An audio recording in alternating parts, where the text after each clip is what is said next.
তো নমস্কার বন্ধুরা, আশা করি সবাই ভালো আছেন।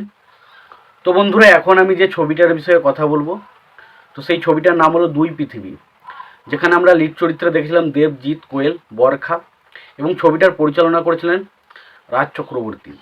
তো এটা দুর্গাপুজোর সময় ছবিটা এসেছিল। তো সত্যি কথা বলতে, ছবিটা রিভিউ করার আগে একটা কথা বলতে চাই যে দেবজিৎ আমাদের বাংলার দুজন বড় সুপারস্টার, তাদের একটা আলাদা হিউজ ফ্যান বেস রয়েছে। তো সুতরাং বোঝা যাচ্ছে তারা যখন একই ছবিতে স্ক্রিন শেয়ার করবে, সেই ছবিটা বক্স অফিসে একটা অন্যরকম হাইপ সৃষ্টি তো হবে, সেটা নিয়ে কোনো সন্দেহ নেই।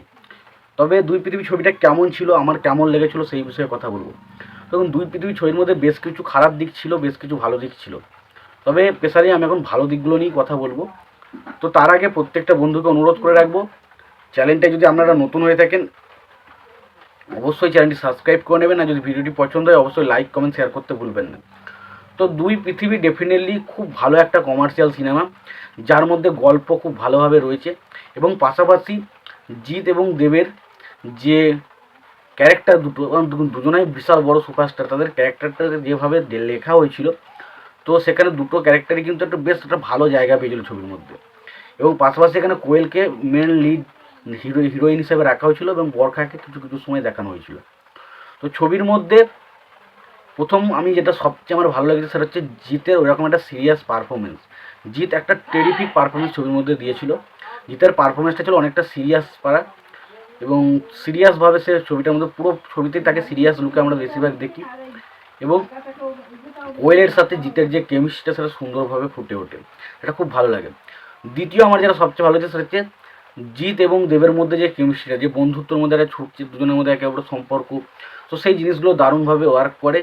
এবং পাশাপাশি এখানে দেব কিছু কমেডি করার চেষ্টা করে, সেই কমেডিগুলো কিন্তু কিছু কিছু জায়গায় প্রচণ্ড হাসি পায়। এবং সব থেকে একটা কথা বলতে হবে, এখানে একজনের ক্যামিও রয়েছে, যিনি খরাজ মুখোপাধ্যায়। আমি জানি ছবিটা সবাইকে দেখা হয়েছে, সেই কারণে বলে দিচ্ছি। তো খরাজ মুখোপাধ্যায় একটা গোপালের মা বলে একটা কমেডি সিন রয়েছে, তো সেই সিনটা ভাই চরম লেভেলের ছিল। মানে ওই একটা সিন জাস্ট পুরো গোটা ছবিকে আপনাকে হাসিয়ে রেখে দেবে। তো অসাধারণ সেই সিনটা অভিনয় করে, এবং সেখানে মানে খরাজ মুখার্জির কমেডি টাইমিং নিয়ে তো কোনো কথা হবে না, সে অসাধারণ একজন কমেডি করতে পারে। তো এই বইয়ের ছবিটাতে সে দুর্ধর্ষ কমেডি করেছিল।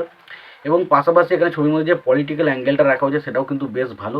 এবং ছবির মধ্যে অ্যাকশন সিনগুলোকে একটু একটু অন্যরকমভাবে করা হয়েছিল, যেটা কিন্তু সম্ভবত বাংলা ছবিতে সেই রকম অ্যাকশন খুব একটা হয় না। কারণ বাংলা ছবিতে আমরা যেরকমভাবে অ্যাকশন দেখতাম যে মারছে উড়ে গিয়ে পড়ে যাচ্ছে, তো সেই থেকে কিন্তু অনেকটা আলাদা রকম অ্যাকশন কিন্তু ছবির মধ্যে রাখা হয়েছিল।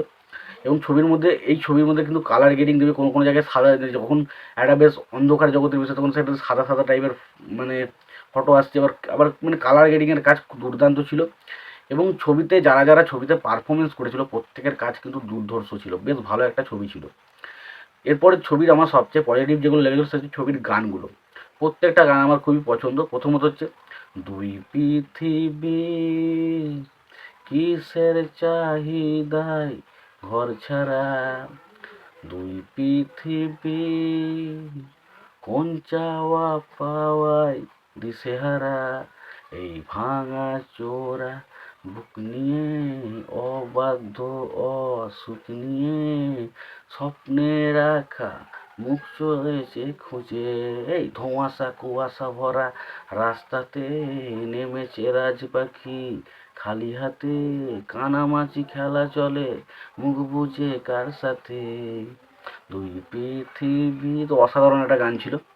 পাশাপাশি এই ছবির একটা গান বিশাল হিট হয়েছিল সমীরের তোলায়, সেটা হচ্ছে প্যারে লাল রে। তো এই গানটা আমার দারুণ লাগে, প্যারে লাল রে প্যারে লাল রে, এই গানটা খুবই ভালো। পাশাপাশি এই ছবিতে তিনটে গান ছিল, তার মধ্যে দুটো রোম্যান্টিক সং ছিল। রাফার বল না আর কোন সে ভালোবাসার ছোঁয়ায়, কতবার ঢেউয়ে ভাসাবি মন পাহাড়, এই গানটা ছিল। বা ইয়ার আবে বলে একটা দেব জিৎ বরখা এবং আমরা অবশ্যই কোয়েলকে একসঙ্গে ড্যান্স করতে একটা গান, যেটা ইয়ার আবে, খুব গানটা খুবই ভালো লেগেছিল। তো গানগুলো ছবির মধ্যে দারুণভাবে প্রেজেন্ট করা হয়েছিল। জিৎ এবং দেবকে দারুণ লাগে ছবিতে। জিতের পারফরমেন্স অসাধারণ ছিল, বাট দেবের পারফরমেন্সটা একটু অন্যরকম ছিল, বাট দেবের পারফরমেন্সটা কিন্তু বেশ মজা লাগে ছবিটা দেখতে। এবং বাকি খরাজ মুখার্জি যারা যারা ক্যামিও ছিল প্রত্যেকের কাজ ভালো ছবিতে, কালার গ্রেডিংয়ের কাজ ভালো। তো একটা ভালো দুর্দান্ত কমার্শিয়াল সিনেমা কিন্তু অবশ্যই দুই পৃথিবী। যদি ছবিটা না দেখে থাকেন অবশ্যই দেখতে পারেন, যারা দেখেছেন ছবিটা তাদের কেমন লেগেছে জানাবেন। আর সবশেষে একটা কথা বলবো, যদি ভিডিওটি পছন্দ হয় অবশ্যই লাইক কমেন্ট শেয়ার করে দেবেন। চ্যানেলটা নতুন হয়ে থাকলে অবশ্যই চ্যানেলটি সাবস্ক্রাইব করে নিয়ে পাশে বেল আইকনটা অবশ্যই প্রেস করে দেবেন। ভালো থাকবেন, সুস্থ থাকবেন, দেখা হচ্ছে পরবর্তীতে।